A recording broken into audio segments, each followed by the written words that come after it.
Ketua Komnas Perlindungan Anak Aris Merdeka Sirait juga hadir dalam pembacaan vonis untuk AG, anak berkonflik dengan hukum yang menjadi terdakwa dalam kasus penganiayaan David Ozora. Komnas Perlindungan Anak menilai kasus ini harus menjadi momen bagi pemerintah dan DPR untuk duduk bersama dan kembali merevisi Undang-Undang Sistem Peradilan Anak terkait kejahatan yang dilakukan anak di bawah umur. Nah, ini saya kira momennya kasus AG ini untuk segera DPR dan pemerintah duduk bersama untuk merevisi Undang-Undang 11 tahun 2014 tentang definisi tadi, usia anak yang melakukan kenakalan. Kenakalannya sifatnya apakah itu kenakalan ringan, ya, atau sebut namanya juga kejahatan ringan atau tindak pidana ringan yang harus didefinisikan ulang di situ. Soal bahwa definisi anak masih tetap di bawah 18 tahun. Tapi kalau ada anak yang di bawah 18 tahun melakukan tindak pidana, harus dipisahkan betul-betul mana kenakalan, mana kejahatan. Kejahatan itu pun mana kejahatan ringan, mana kejahatan berat. Sidang putusan bagi AG akan berlangsung siang hari ini. Lalu akan seperti apa nanti jalannya sidang? Kita bergabung dengan jurnalis Kompas TV Nanda Aprilia di Pengadilan Negeri Jakarta Selatan. Nanda, Pengadilan Negeri Jakarta Selatan menyatakan sidang vonis ini akan dilakukan secara terbuka. Namun untuk konfirmasi terakhir bagaimana? Apakah anak AG akan hadir dalam sidang vonis ini?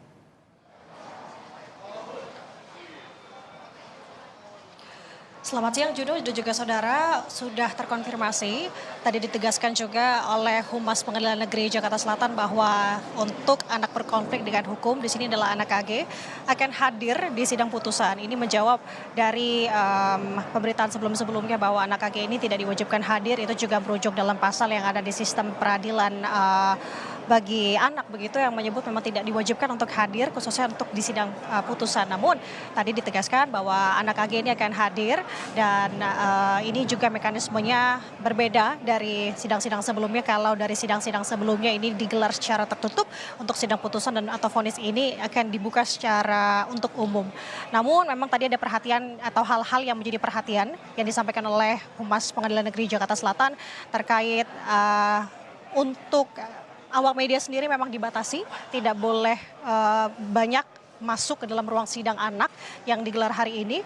Memang ini memperhatikan terkait kapasitas dari ruangan yang dimana hanya 20 orang saja. Ini sudah termasuk dari jaksa penuntut umum, hakim dan juga dari pihak pembinaan, keluarga korban dan juga keluarga terdakwa. Kemudian kalau kita melihat di sini pantauan di lokasi yang sudah hadir dari keluarga korban David Ozora, ini ada kuasa hukum yakni Melissa Anggraini, kemudian juga ada om dari David Ozora yang juga sudah hadir di sini untuk mengawal kasus atau sidang putusan hari ini.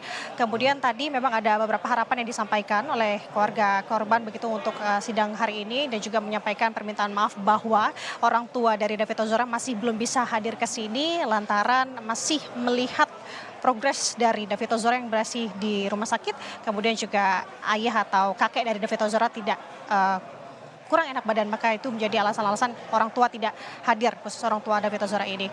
Kemudian kami melihat untuk saat ini, kalau kita melihat tuntutan kemarin, memang David Ozora, maksud kami anak AG dituntut selama 4 tahun penjara. Kita akan melihat bagaimana proses persidangan hari ini. Apakah hakim tunggal akan memberikan hukuman lebih ringan ataupun lebih berat? Juno.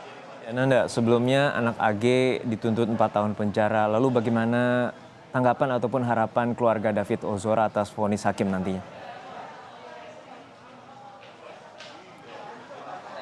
Ya Juno, tadi disampaikan oleh kuasa hukum dari David Ozora, Melissa Anggraini, memang harapannya hukuman yang dijatuhkan kepada anak AG ini memang semaksimal mungkin. Yang dimana untuk hukuman saat ini dituntut oleh jaksa penuntut umum adalah selama 4 tahun penjara. Yang dimana itu sudah merujuk dari pasal 355 KUHP, ini terkait dengan penganiayaan berat yang sudah direncanakan. Namun kalau misalkan untuk orang dewasa atau orang normalnya begitu, ini dituntut selama 12 tahun secara maksimal. Namun melihat dari pertimbangan bahwa anak AG ini masih berada di atau anak di bawah umur, kemudian hal-hal tersebut maka dipangkas hukumannya ini dari setengahnya 6 tahun, memperlihat usia AG saat ini masih 15 tahun, maka dipangkas lagi menjadi 4 tahun. Dan berikut adalah harapan dari kuasa hukum perwakilan dari keluarga David Ozora melalui kuasa hukum Melissa Anggraini terkait dengan harapan tuntutan putusan hari ini. Banyak berdoa, berserah diri, mudah-mudahan hari ini Tuhan bukakan pintu keadilan untuk anak korban David.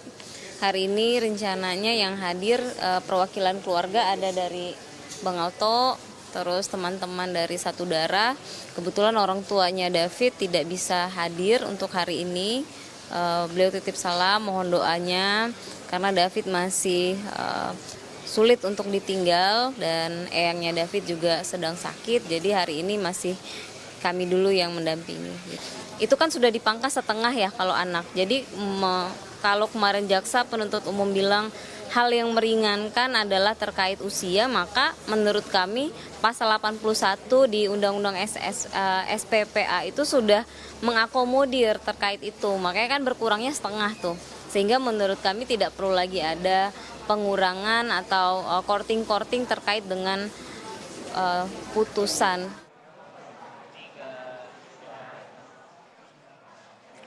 Demikian juga itu harapan dari keluarga David Ozora untuk hukuman putusan pagi hari ini. Memang harapannya mengikuti nanti bagaimana hakim memberikan hukuman kepada anak AG.